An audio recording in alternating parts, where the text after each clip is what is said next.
Shreds of tenderness. The radio crackled in the background, its voice steady and official. The government has declared peace, it said. Returnees are welcome. But in the dimly lit room, the air was thick with tension. Odie, a man hardened by years of survival under a brutal regime, sat hunched over a desk, his fingers twitching. His brother Wak, recently returned from exile, stood by the window, staring out at a city he no longer recognized. They were brothers, yes, but strangers now. The war had torn them apart. Odie had stayed behind, enduring the checkpoints, the curfews, the disappearances. He had learned to keep his head down, to smile at soldiers, to survive. Wak had fled, crossing borders, living in refugee camps, watching his homeland burn from afar. Now he was back, and Odie didn't know whether to embrace him or accuse him. Their sister Stella entered, her presence soft but haunted. She had suffered too, raped by officers, silenced by shame.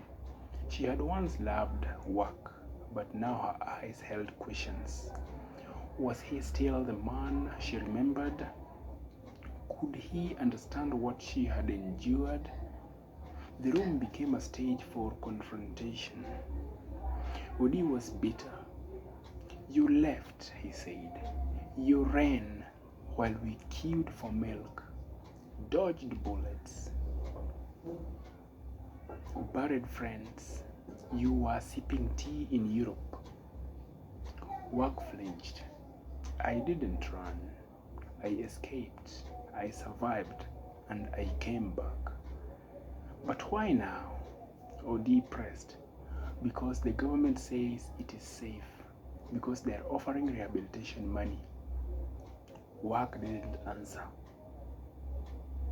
He had come not for money, but for closure, for family, for truth. Stella tried to mediate.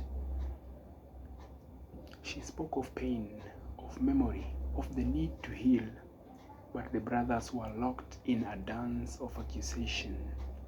Odie called Wak a traitor. Wak called Odie a collaborator. The war had ended, but the battle between them raged on. Then came the revelation. Odie had betrayed Wak. Years ago, he had leaked Wak's photos to the press, branding him a rebel. It had led to Wak's exile, his suffering. Wak had suspected it, but now he knew. The betrayal was real. Odie panicked. He tried to call his contacts to reach the general to explain, but the line was dead. The regime had shifted. His protection was gone. Wak didn't retaliate. He didn't shout. He simply looked at his brother and said, I forgive you. The words hung in the air like incense. Unexpected, healing, pain. Stella wept. The three siblings, broken by war, betrayal, and silence, sat together. They spoke of childhood, of dreams, of the future. They confessed. They listened. They began to mend. Outside, the radio continued. Peace has come, it said. Rebuild, reconcile. Inside, the shreds of tenderness, once buried beneath fear and anger, began to stitch together. Shreds of tenderness.